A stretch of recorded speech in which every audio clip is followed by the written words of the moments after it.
programa de hoy, guerra en Tierra Santa. El Papa dice que entristece que la tregua se haya roto. Exhorta un nuevo acuerdo de alto al fuego. El presidente de los obispos de Estados Unidos dice que a pesar del odio del gobierno contra la iglesia en Nicaragua, esta sigue abierta al diálogo para la reconciliación. El arzobispo de Buenos Aires recibe a la vicepresidenta electa Victoria Villarruel, declarada católica y provida. La iglesia en México rechaza proyecto de ley para legalizar la eutanasia. El celibato en el sacerdocio no es la causa de abusos sexuales dentro de la iglesia, dice en entrevista el padre Hans Zollner, experto en la lucha contra los abusos dentro del clero. Hola Natalie, comenzando una nueva semana. Así es, Ed, iniciamos la semana y es un gusto estar contigo y con nuestros televidentes informando desde nuestros estudios en Lima, Perú. Gracias por acompañarnos en EWTN Noticias. Soy Eddie Rodríguez Morel. Yo soy Natalie Paredes.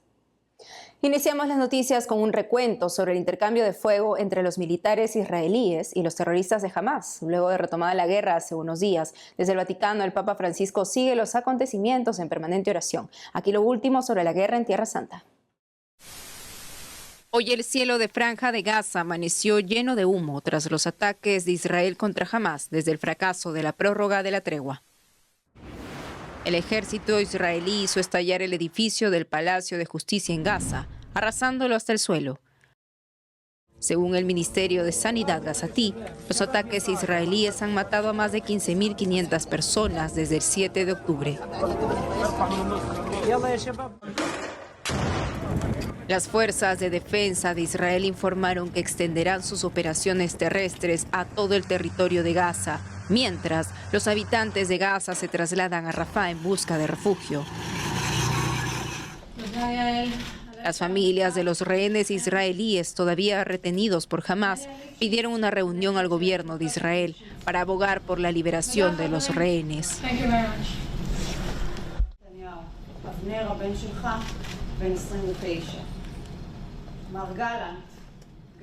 Bibi Netanyahu. Abner, tu hijo tiene 29 años. Señor Gallant, Guy, tu hijo tiene 25. Gantz, tu hijo Nir tiene 20. Quiero preguntarte, mírame a los ojos. Podrían haber sido exactamente como nuestros hijos en la fiesta, en casa, no importa dónde. ¿Habrías esperado 59 días para traerlos a casa? Míranos a los ojos. Son nuestros hijos. Son nuestras familias. ¿Dónde estás? ¿Dónde estás?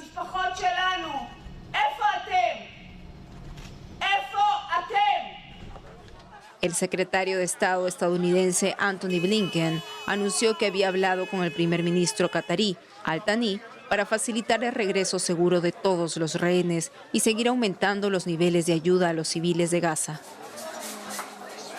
El sábado último, el custodio de Tierra Santa llegó a Belén en vísperas del primer domingo de Adviento. Rezó por la paz, por el fin de la muerte y la destrucción y por el regreso de los peregrinos. Dijo que Belén vivirá sus fiestas de Navidad con sobriedad y respeto por los que sufren la guerra. Del Papa para que todos los implicados. Tras el rezo del Ángelus de este domingo, el Papa expresó su dolor por la situación muy grave en Tierra Santa. Que la tregua sia stata rotta. Duele que se haya roto la tregua. Esto significa muerte, destrucción y miseria. Muchos rehenes han sido liberados, pero tantos están todavía en Gaza. Pensemos en ellos, en sus familias que habían visto una luz, una esperanza de reencontrarse con sus seres queridos. Hay mucho sufrimiento en Gaza, faltan productos de primera necesidad. El deseo del Santo Padre es que todos los implicados alcancen un nuevo acuerdo del alto al fuego y encuentren soluciones distintas a las armas para tomar caminos hacia la paz. Y en Filipinas, al menos 4 personas murieron y alrededor de 40 resultaron heridas a causa de una explosión durante la celebración de la misa este domingo 13 de diciembre en la Universidad Estatal de Mindanao, en Marawi.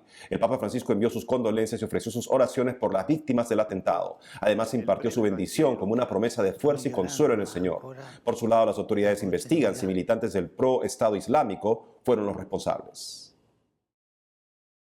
En un reciente panel organizado en Washington, D.C. por la Universidad de Notre Dame de Estados Unidos, se discutió sobre la persecución religiosa en Nicaragua. Entre los ponentes habló el presidente de obispos de la Conferencia de Obispos Católicos de Estados Unidos, Monseñor Timothy Broglio. Escuchemos sus palabras. Me permiten darles un abrazo. No preciso ni decir.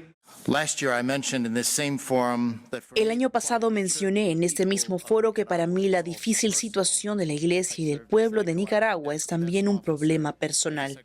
Serví como funcionario de la Oficina de Nicaragua en la Secretaría de Estado del Vaticano de 1990 a 2001. Aquí en los Estados Unidos, durante mi mandato como presidente del Comité de Justicia Internacional y Paz, visité Nicaragua en 2018 para expresar la firme solidaridad de la Iglesia en los Estados Unidos con nuestros hermanos y en el episcopado nicaragüense. Este año, como todos ustedes saben, ha sido especialmente doloroso. En febrero, 222 presos políticos nicaragüenses, prácticamente toda la oposición política, fueron exiliados a Estados Unidos y despojados de su ciudadanía. La Conferencia Episcopal de Estados Unidos, en colaboración con otras organizaciones de la sociedad civil, colaboró en la acogida de estos exiliados. Febrero fue también el mes en que el obispo Rolando Álvarez de Matagalpa fue condenado a 26 años de prisión y despojado de su ciudadanía. Como presidente de la conferencia, aprobé un comunicado en el que expresaba mi profunda decepción por estos hechos. Fundamentalmente, la situación representa una oportunidad perdida para dialogar y explorar vías de reconciliación que darían lugar a iniciativas eficaces de la sociedad civil para la prosperidad del pueblo de Nicaragua. Los jesuitas se han visto especialmente afectados este año. La Universidad Centroamericana de la Orden ha sido confiscada y el estatus legal de la Orden. Por tanto, su permanencia en Nicaragua es ahora incierta. La sociedad civil de Estados Unidos está interesada en este asunto, ya que Estados Unidos es el socio comercial más importante de Nicaragua. Sin embargo, para que el comercio, elemento eficaz del bien común, sea sostenible a largo plazo, los socios comerciales deben compartir valores básicos de derechos políticos y humanos. El comercio representa no solo parámetros de intercambio comercial, sino también intercambios sociales mutuamente beneficiosos que informan las relaciones bilaterales entre los socios comerciales. A pesar de todo el dolor que la Iglesia ha experimentado, el odio expresado a través de ataques salvajes contra parroquias, confiscaciones de propiedades del clero y expulsiones del país, incluso la profanación del Santísimo Sacramento por parte de turbas con motivaciones políticas, la Iglesia está comprometida con el diálogo y la búsqueda de una vía de reconciliación por el bien del pueblo de Nicaragua. Me uno al Santo Padre, el Papa Francisco, en su exhortación a los responsables de Nicaragua para que a través de un diálogo abierto y sincero se puedan encontrar todavía las bases de una convivencia respetuosa y pacífica. Gracias.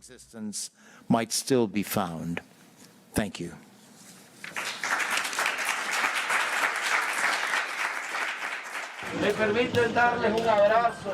No preciso ni decir. En Argentina, desde los miembros del Poder Ejecutivo recién electo parten iniciativas de encuentros con las altas autoridades de la Iglesia. Sobre esto y más informa nuestro corresponsal Matías Bosca.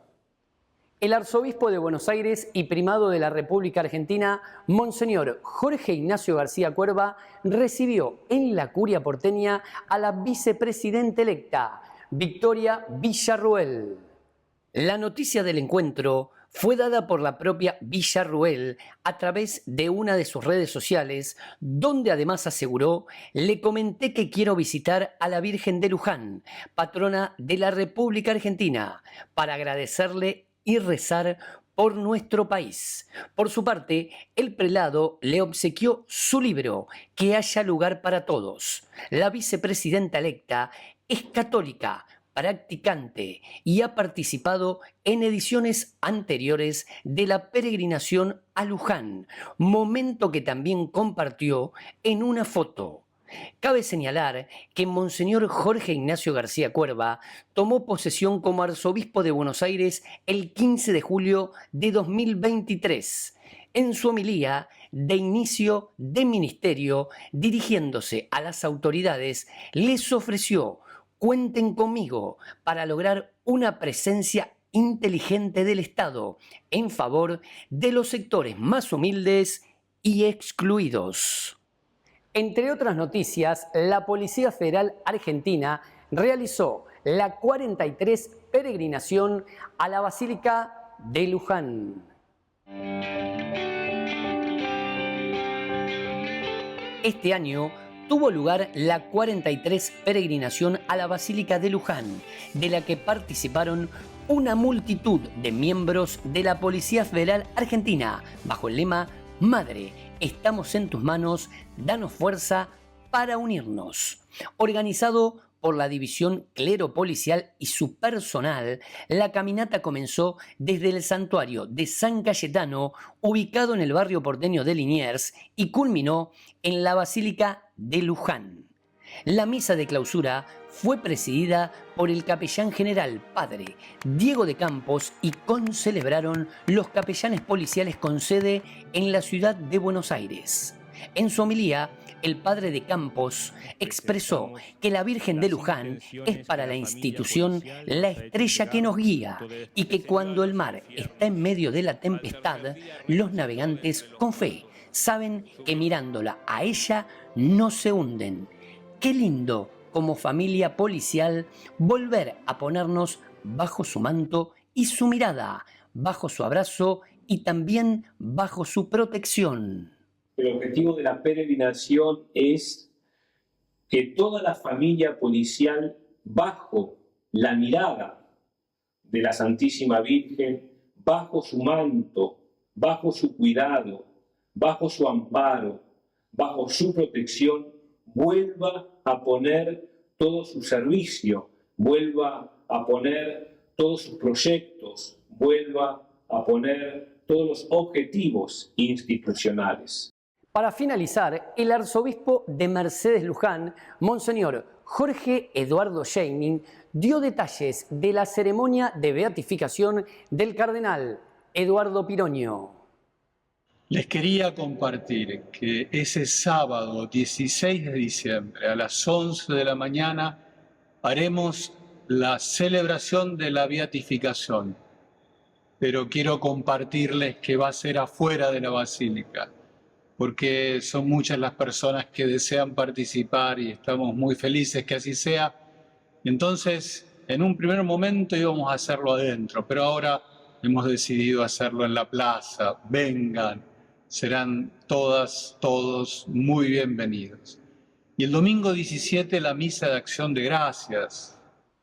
Cabe destacar que el cardenal Piroño fue cofundador de la Jornada Mundial de la Juventud. Falleció en el Vaticano en el año 1998, mientras que sus restos descansan precisamente en la Basílica de Luján. Desde Buenos Aires, Matías Boca, EWTN Noticias. Al volver, la Iglesia en México rechaza proyecto de ley para legalizar la eutanasia. Además, el celibato en el sacerdocio no es la causa de abusos sexuales dentro de la Iglesia, dice en entrevista el padre Hans Zollner, experto en la lucha contra los abusos dentro del clero. Regresamos con más noticias con Enfoque Católico.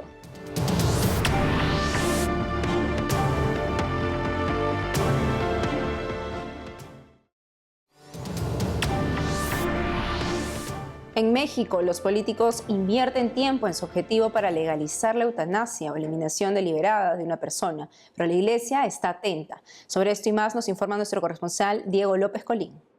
La Iglesia Católica se manifestó en contra de una iniciativa legislativa que busca legalizar la eutanasia en todo el país, considerando que arrebatar la vida, más que un gesto de compasión, es un gesto de abandono. El pasado 10 de octubre, diversos legisladores de los partidos políticos de Morena, Movimiento Ciudadano, PRI y PRD presentaron una iniciativa de ley en conjunto para incorporar la muerte digna y sin dolor en la Ley General de Salud.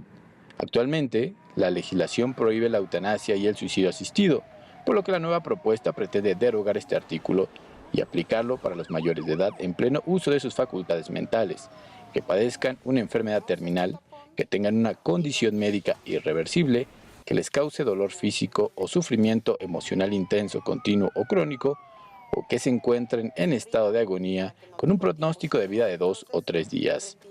Monseñor Jesús José Herrera Quiñones, responsable de la Dimensión Episcopal de Vida de la Conferencia del Episcopado Mexicano, emitió un comunicado lamentando esta iniciativa.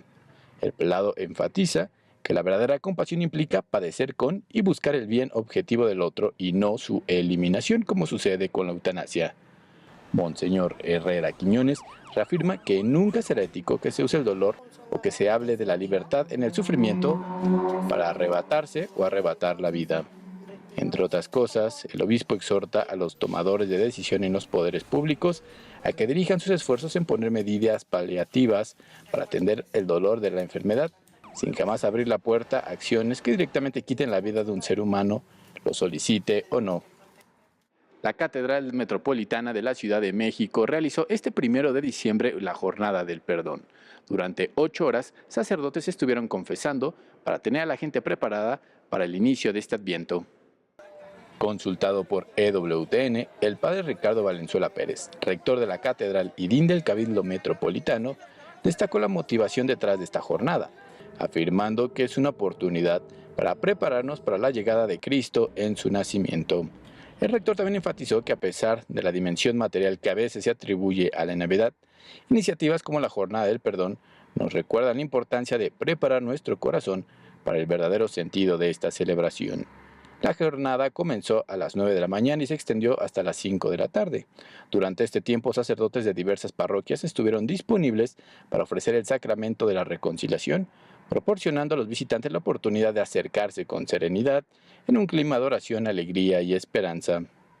A un mes del paso del huracán Otis que devastó Guerrero, especialmente el puerto de Acapulco, el Papa Francisco mandó un videomensaje mostrando su cercanía con todas las personas que resultaron damnificadas de este desastre natural.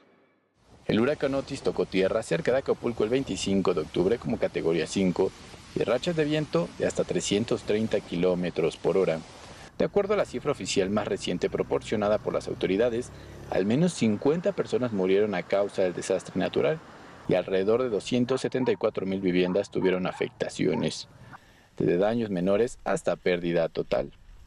En un videomensaje difundido a través de la red social X por Héctor Sulimán Saldívar, miembro fundador de la Fundación Pontificia Escolas Ocurrentes en México, el Papa Francisco expresó su solidaridad con la población de Acapulco, reconociendo el dolor y la destrucción que han experimentado. Sé lo que están sufriendo ustedes en Acapulco. Sé la destrucción de ese huracán, lo que les sucedió.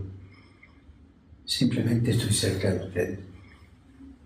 Estoy cerca y pido junto con ustedes. Esta muestra de cercanía se suma a la expresión de apoyo que el pontífice hizo durante el rezo del Ángelus, domingo 29 de octubre, y al telegrama enviado a Monseñor Leopoldo González González, arzobispo de Acapulco, el 27 de octubre, en el que rogó se incremente en la comunidad cristiana sentimientos de ardiente caridad para colaborar en la reconstrucción de las zonas afectadas. Para continuar apoyando a todos los damnificados, se recomienda acercarse a la parroquia o a Cáritas más cercanas para saber cómo lograrlo. Reportó para EWTN Noticias, Diego López. Nuestro Señor Jesucristo invita a los que puedan recibir la gracia de vivir como Él, célibes, de recibirla por el reino de los cielos. La Iglesia Católica, en el rito latino, al que pertenecen la mayoría de los católicos, y eso no es por casualidad, ha hecho propia esta gracia para la consagración sacerdotal, de manera que ha podido anunciar el Evangelio a más personas que otros ritos dentro de la Iglesia Católica. Para hablar de ese tema tan importante y de algunas ideas, en fin, comunes, pero tal vez equivocadas al respecto, estamos con el padre Hans Zollner. Él es director del Instituto de Antropología en la Pontificia Universidad Gregoriana de Roma, psicólogo y doctor en teología. Padre, bienvenido al programa. Muchas gracias. Padre, en la cultura actual hay muchas personas que piensan que la solución para todos los problemas que tienen que ver con el sacerdocio en la Iglesia Católica es eliminar el celibato, que sería, según ellos, la causa, tal vez incluso de terrible plaga de los abusos. ¿Qué les diría usted? La respuesta sencilla es que el celibato, vivir una vida célibe y cometer abusos, no está relacionado en un sentido lineal o provocado por una única causa, lo que significa que el celibato no provoca abusos. Sin embargo, por supuesto, la cuestión es cómo se vive el celibato y en ese sentido los sacerdotes y religiosas, hombres y mujeres que han cometido casos de abusos sexuales a menudo muestran otros signos de que no se han integrado y madurado realmente a la hora de aceptar y vivir un estilo de vida célibe, lo que puede suponer un problema durante años y décadas después de haber hecho los votos y de haber sido ordenados sacerdotes.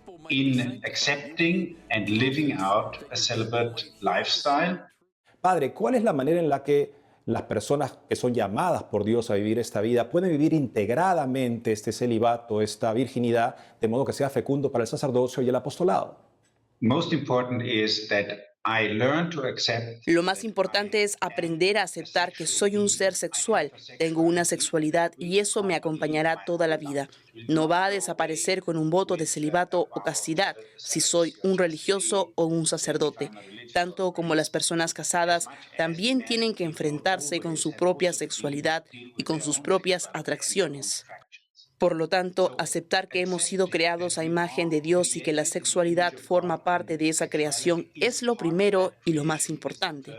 En segundo lugar, aprender que la sexualidad no está desconectada del resto de mi vida, del resto de mi personalidad, o al revés, mi sexualidad tiene que ver con mis relaciones, con mis emociones, con mi forma de lidiar con mis sentimientos, necesidades y atracciones. Así pues, la sexualidad también es una expresión de quién soy y de cómo vivo mi vida, si la vivo egocéntricamente o si la vivo entregándome según el ejemplo de Jesucristo. Me refiero a nosotros los sacerdotes y religiosos, quien Dios nos pidió vivir el mismo estilo de vida que Él. Pero eso implica que aprenda a vivir en una razonable paz y aceptación de todo lo que venga. Es decir, eso no significa que suprima mi sexualidad, sino que la aprecie como parte de mi compromiso de honrar a Dios y de amarle a Él, al prójimo y a mí mismo, como Jesús nos ha pedido que hagamos. Padre, hay personas que, incluso dentro de la iglesia, hacen llamados regulares para que se deje atrás el celibato como algo opcional generalmente en el rito latino, de modo que se pueda responder mejor a la falta de vocaciones. ¿Qué diría usted? I believe that celibacy should not depend on the supposed number of. Creo que el celibato no debería depender del supuesto número de vocaciones al que se aspira, como vemos en muchas otras confesiones cristianas donde no hay celibato obligatorio para los sacerdotes. Por ejemplo, tenemos sacerdotes que pueden casarse, pero eso no cambia el número de vocaciones al sacerdocio.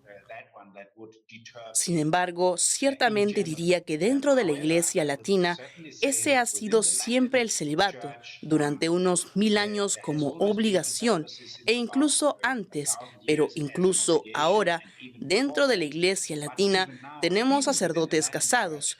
Por ejemplo, los que han venido como conversos de iglesias protestantes y han tenido un matrimonio y tienen hijos, y siguen funcionando como sacerdotes católicos. Por lo tanto, no hay nada de absoluto en este celibato obligatorio. También yo haría una distinción, como la Iglesia Ortodoxa ha hecho en lo que respecta a sacerdotes religiosos y el estilo de vida religioso. Quiero decir, para comparar con los sacerdotes diocesanos. Para los religiosos es obviamente obligatorio que vivan una vida célibe y casta, porque viven en una comunidad y no pueden tener una familia al lado.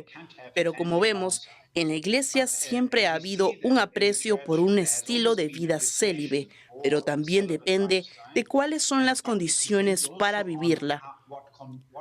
En algunas partes del mundo el celibato es hoy una forma de vida muy difícil dentro de la Iglesia Católica y espero que los obispos y otros entiendan que se necesitan que tengamos sacerdotes que puedan vivir su compromiso.